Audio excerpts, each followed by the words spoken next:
अवधूत चिंतन श्री गुरुदेव दत्त स्वामी महाराज की जय. श्री स्वामी चरित्र सारामृत अध्याय 16. श्री गणेशाय नमा. भक्तजन तारणार्थ यती रूपे श्री दत्त भुवरी प्रगट होत.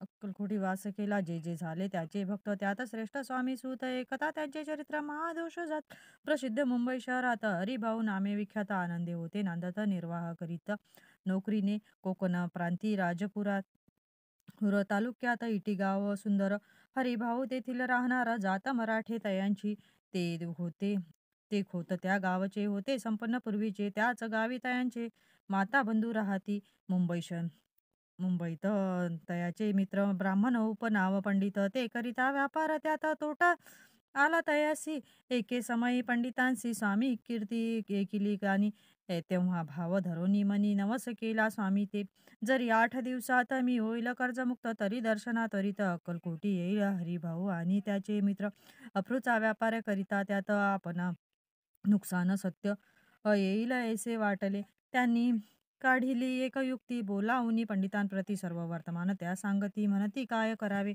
हे नुकसान भरावयासी द्रव्य नाही आम्हापाशी फिर्याद होता अब्रुसी बट्टा लागेला आमुच्या तेव्हा पंडित बोलले मला ही कर्ज काही झाले निघेल माझे दिवाळे यात संशय असेना तुम्ही व्हावया कर्जमुक्त यासी करावे युक्ती एक तुमचा होऊन मी बालक लिहून देतो पेढीवरी अफ्रूचा भाव वाढला व्यापारात नफा झाला हे सांगावे पंडिताला मारवाडी आला आनंदे अक्कलकोटी स्वामी समर्थ सांप्रतकाळी वास करीत त्याचीच कृपा ही सत्य कर्जमुक्त झालो आम्ही गजानन हरिभाऊ पंडित त्रिवर्ग अक्कलकोटी जात समर्थांचे दर्शन घेत पूजन करीत भक्तीने तेव्हा समर्थे तयासी शिवराम मारुती ऐसी नामे दिधली त्रिवर्गासी अनेक मंत्र दिधले पंडिताराम म्हटले गजानन शिवनाम दिधले मारुती हरिभाऊ समटले तिथे तिघे केले एकरूप मग समर्थे त्यावेळी त्रिवर्गा जवळ बोलाविले तिघांसी 3 श्लोक दिधले मंत्र म्हणून ते का श्लोक गुरुर्ब्रह्मा गुरुर्विष्णू गुरुर्देव महेश्वरा गुरु साक्षात परब्रह्म तस्मै श्री गुरुवे नमः ऐसा मंत्र हरिभाऊ ते दिधला असे सर्व ते समर्थे तेव्हा तयांच्या आनंदाते पारावार नसेचे दुसरा मंत्र गजाननाला तयावेळी श्रीनी दिदला तेव्हा तयाच्या मनाला आनंद झाला बहुसाल श्लोक आकाशात पतितयोय यथा गच्छन्ति सागरम सर्वदेव नमस्कार केशव प्रति गच्छन्ति संतोषले त्याचे मन मग पंडित जवळ घेऊन एक मंत्र उपदेशोन केले पावन तया ते श्लोक इदमेव शिव इदमेव शिवम इदमेव शिवम इदमेव शिव 300 रुपये तयांनी आणले होते मुंबईहुनी त्यांचे काय करावे म्हणून विचारिले समर्थाते ऐसा प्रश्न ऐकोनी समर्थ बोलले त्या लागोनी त्यांच्या पादुका बनवून येथे आणाव्या सत्वर काही दिवस गेल्यावर त्रिवर्ग एके अवसरी उभे राहुनी जोडल्या करी आज्ञा मागती जावया आज्ञा मिळता तयांसी आनंद आले मुंबईसी हरिभाऊच्या मानसी ध्यास लागला स्वामींचा त्या आत्मलिंग पादुका 14 दिवसापर्यंत देखा पायी वागवी भक्त सखा दिदल्या नाही कोणाते हरिभाऊ एके दिनी समर्था सानिध्य येऊनी दर्शन घेऊनी श्रीचरणी मस्तक त्यांनी ठेविले तो समर्थे त्या प्रती घेऊन या मांडीवरती वर्धहस्त सत्वरगती मस्तकी त्यांचे ठेविला म्हणती तू माझा सूत झालासी आता निश्चित परिधान करी भगवे वस्त्र संसार देई सोडोनी मग छाती कपनी झोडी समर्थे तयांसी दिधली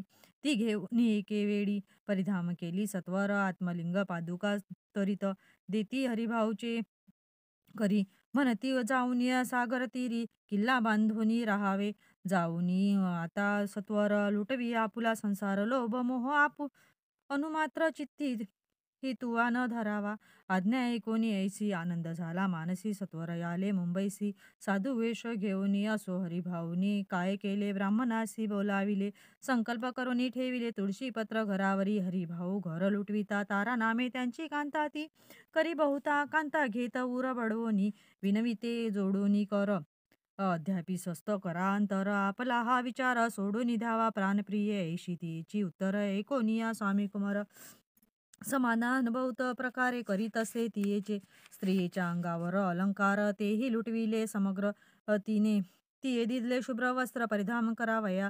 आत्मलिंग समर्थे स्वामी सुताती या दिदले होते त्या पादुका हस्ते. मठा माझी स्थापिल्या कामाठी पुऱ्यात त्या समयी मठ स्थापिला असे पाही हरिभाऊ होनी गोसावी. मठा माझी राहिले इति श्री स्वामी चरित्र सारामृत नाना प्राकृत कथा संमत सदा परिभाविक भक्त परिसोत षोडशोध्याय गोड हा इति श्रीरस्तु शुभम भवस्तु. अध्याय 17 श्री गणेशाय नमा. मागील अध्यायी कथा सुंदर प्रख्यात जे मुंबई शहर तेथे ओनिया स्वामी कुमार मठ स्थापिती समर्थांचा स्वामी नामाचे भजन त्याची या चरित्राचे या कीर्तन त्या ओनिया अव्यवस्था अन्य स्वामी सुत नेनती स्वामी सुतांची जननी काकूबाई नामे करोनी तिने हे वृत्त ऐकोनी दुःख केले अनिवार्य निज मातेचा श्लोक पाहता दुखित झाले अंताकरण तिये लागी आवरून धरिले सत्वर प्रेमाने नाना प्रकारे स्वामी सुत मातेचे समाधान करीत मधुर शब्दे समजावित परमार्थ गोष्टी सांगोनी यासी पिछच्छ बाधा झाली किंवा कोणी करणी केली याची सोय पाहिले पंचाक्षरी आणोनी त्या समयी प्रख्यात थोर यशवंतराव भोसेकर जयांसी देव मामलेदार सर्व लोक बोलत ऐसा विचार करोनी पोटी दर्शन आल्या उठाउठी सांगितल्या सुतांच्या गोष्टी मुळापासून सर्वही ऐकोनी या देव मामलेदार हसोनी देती उत्तर त्यासी पिछच्छ लागले थोर माझे निदा दूर नोहेची ऐसे उत्तर ऐकोनी दुखित झाले अंताकरणी मग ते स्वामी सुतांची जननी अक्कलकोटी येतसे असो इकडे स्वामी सुत मुंबई माझी या वास्तव्य करीत हिंदू पारसी स्वामी भक्त त्यांच्या उपदेशे जाहले मठ होता कामाठी पुऱ्यात तेथे आला जागा नवी प्रशस्त मग दिली कांदेवाडीत जागा एका भक्तिनीने तारा नामे त्यांची कांता तेही त्रास देत स्वामी सुता परिता यांच्या चित्ता दुःख खेद नसेची प्रथम मुंबई शहरात शके अस 1392 वात फाल्गुन कृष्ण त्रयोदशीस स्वामी जयंती केलीसे कोणे एके समयासी नगर कर नाना जोशी सहज आले मुंबईसी त्यांनी एकिले वर्तमान पाहुनी स्वामी सुतांप्रती आनंदले नाना चित्ती प्रेमानंद चरणवंदिती स्तवन करीती तयाचे स्वामी सुते तयासी लावियले स्वामी भक्तीसी धन्य झाले नाना जोशी रंगले भजनी समर्थांच्या पुढे जोशी बुवांनी स्वामीची पत्रिका करोनी ती अर्पावया श्रीचरणी अक्कलकोटी पातले पत्रिका श्रीचरणी अर्पिली स्वामी मूर्ती आनंदली समर्थे त्यासी ही आज्ञा केली नगारा वाजवा म्हणून या नगारा वाजविता जोशी हसू आले समर्थांसी पाहोनी स्वभक्तांसी परमानंद झाला असो अक्कलकोट नगरात शके 1793 प्रथम स्वामी जयंती करीत स्वामी सुत आनंदे छेली ग्रामात प्रथम स्वामी प्रकट होत विजयसिंग नामे भक्त गोट्या खेळत त्या सवे च्या स्वामी सुत दिवसे दिवस स्वामी भक्ती करी विशेष जन लाविले भजनास कीर्ती ध्वज उभारिला मना माझी धरुनिया कामना कोणी येताची या दर्शना त्यासी समर्थ करीती आज्ञा सुताकडे जावयाची स्वामी सुत ही त्याप्रती मनातील खुन सांगती कोणी जन चकित होती वर्णिती ख्यांती सुतांची एकदा सहज स्वामी सुत कलकोटी दर्शना येत तेव्हा समर्थ राजवाड्यात राहिले होते आनंदी स्वामी दर्शन घेतल्याविन तो न सेवी उदकान्न ऐसे दिवस झाले तीन निराहार राहिला मग वाड्या समोर जाऊन आरंभिले प्रेमळ भजन जे करून रसे भरले पूर्ण एकिले आतून राणीने सेवकांसी म्हणती सत्वर तुम्ही जाऊनी या अवसरी त्या साधुते मंदिरी प्रार्थोनिया आणावे पाहोनिया समर्थासी उल्हास सुतांचे या मानसी धावनिया वेंगीसी मिठी चरणी घातली निज सुताते या पाहुनी आनंदले समर्थ मनी कर फिरविता मुखावरुनी हस्ती धरुनी उठविले अक्कलकोटी त्यास अवसरी बहुत लोक होते सेवेकरी परिता समर्थांची प्रीती खरी स्वामी सुतावरी होती स्वामी सुत रात्रंदिन समर्थापुढे करीती भजन पायी खडावा घालून प्रेमरंगे नाचती एके दिवशी श्री समर्थ बैसले असता आनंदात स्वामी सुत भजन करीती पायी खडावा घालोनी एकांत समय घालोनी साधोनी समर्थ सांगती तया कानी आम्ही जातो निजधामी वारसा पुढे चालवावा स्वामी वचन ऐकोनी स्वामी सुतनी शब्द होई कल्पना न साहे त्याची स्वामी विन कैसे जीवन वारंवार विनवी स्वामी हेसी ऐसे न करावे काही मी अजानले कृ तू माझी आई स्वामी धरती हृदयासी म्हणती आम्ही तव हृदय वास करून निश्चयी चिंता न काही करावी. असो मग स्वामी सुत ते स्थळ सोडून या त्वरित नगराबाहेर नगराबाहेर येत मार्ग धरीत मुंबईचा. स्वामी वचनी दुखावला अंतरी बहु खिन्न झाला, परतोनी नाही आला जन्मवरी.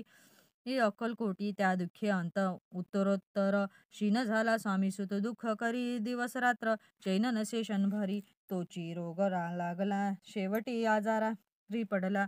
ऐसा समाचार समजला अक्कलकोटी समर्थांचे.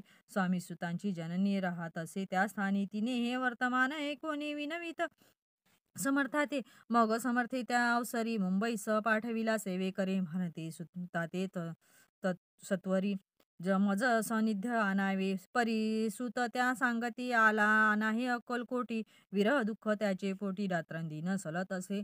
मग सांगती समर्थ त्यासी घालोनी या पेटीत, घेऊनी यावे त्वरित कोणीतरी जाऊनी तयासी. स्वामी सुत पाही अक्कलकोटी आला नाही, दिवसे दिवस देही क्षीण होत चालला. शेवटी बोलले समर्थ, आता जरी नाही सत्य तरी तोफ भरुनी यथार्थ ठेविली ती उडवुकी. याचा अर्थ स्पष्ट होता तो समजला स्वामी सुता, परी तो न आला अक्कलकोटी. जीवित परवान केली जाजा हार वाढला विशेष, श्रावण शुद्ध प्रतिपदेश केला असे कैलासवास. सर्व लोक हळहळती अक्कलकोटी त्या दिनी. समर्थ करीती विचित्र करणी, बैसले स्नान करोनी. परिगंध न लाविती भोजनाते, न उठती धरणीवर अंग टाकीती. कुणा संगी न बोलती रुदन करीती शनोशनी. इतुक्या माझी सत्वर मुंबईहून आली तार, शूत झाला समाचार. स्वामी सूत गत झाला मग काढू काकूबाईनी या सत्वर. जवळी केले मुंबापूर तेथे समजला समाचार. पत्रत्र पावला आत्मज निज पुत्र मरण वार्ता, ऐकुनिये करीती आकांता. तो दुःखी समय वर्णिता दुःख अंतरी होतसे. असो मग काकूबाई अक्कलकोटी लवलाही, परतोनी आल्या पाही बोलल्या काय समर्थाते. सुता पुला भक्त सोन अकाली पावला का मरण, मग स्मरती जे हे चरण त्यांचे तारण होय कैसे. समर्थ बोलले तियेसी उल्लंघिले आमुच्या आज्ञेसी, संधी सापडली काळासी ओढुनी बळेची या. मग नेला धन्य धन्य स्वामी कुमार, उतरला भावोदधी दुस्तर. ख्याती झाली सर्वत्र, कीर्ती अमर राहिली. तिसरी स्वामी चरित्र सारामृत, नाना प्राकृत कथा संमत. भाविक भक्त परिसोत, सप्तदशोध्याय गोड हा. श्री भगवान चरणार्पणस्तु, श्रीरस्तु शुभम भवस्तु. अध्याय 18 श्री गणेशायनामा. स्वामी सुतांचा च्या गादीवरी कोण नेमावा अधिकारी, ऐसा प्रश्न सेवेकरी करिता ती समर्थाते.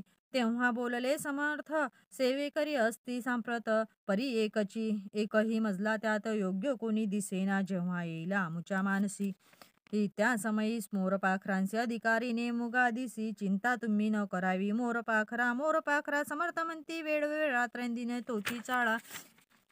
मोठमोठ्याने ओरडती आमुची पाऱ्याची वीट, जतन करावी नीट. वारंवार म्हणती समर्थ, काकूबाई लागोनी लपवून ठेविले विटेसी, ती दिली पाहिजे आम्हासी. याचा अर्थ कवनासी स्पष्ट काही कळेना. असो स्वामी सुतांचा भ्रांत, कोकणात राहत होता स्वामी सुत मृत्यूपा वर्तमान कळले त्या. तो केवळ अज्ञान दादा तयांसीचे अभिमान, त्याचे शरीरी असमाधान कृश होत चालला. काकूबाईने तयासी आणविले आपणापासी, एके दिवशी समर्थांसी दादा प्रती दाखविले. हे समर्थ बोलले बाईसी, 4 वेळा जेऊ घालयासी, आरोग्य होईल बाळासी. चिंता मानसी करू नको. त्याप्रमाणे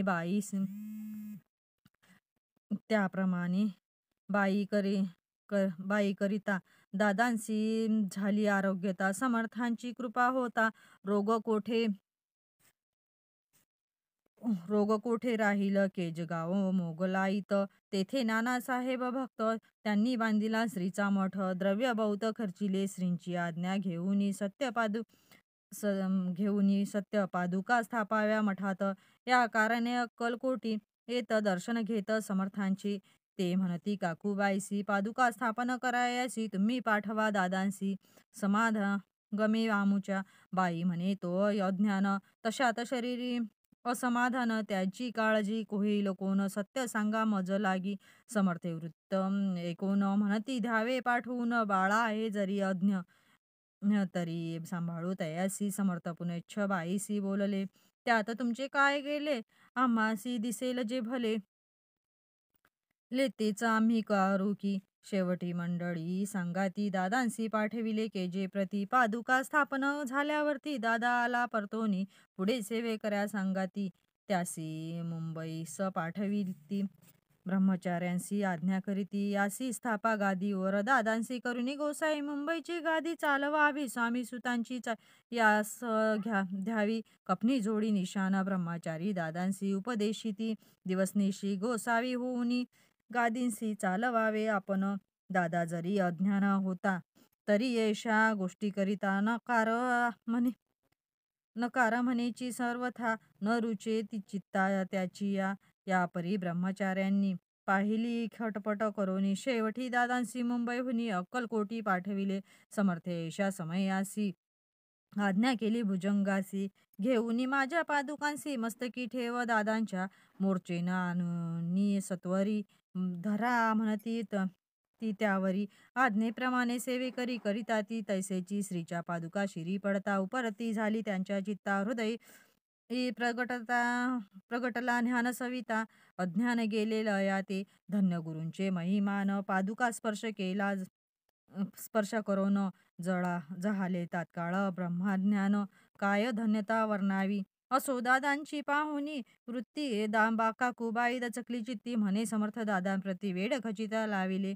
ती म्हणे जी समर्था आपण हे काय करिता. दादांची या शिरी ठेविता पादुका काय म्हणून समर्थ बोलले तीसी.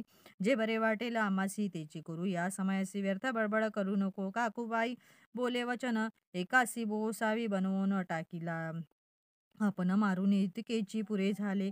ऐकून ऐशा वचनाला समर्थासी क्रोध आला घाला. म्हणती बाईला खोड्या माझी सत्वर. काकूबाईने आकांत करुणी मांडिला अनर्थ. नाना अपशब्द बोलता भाळपिटी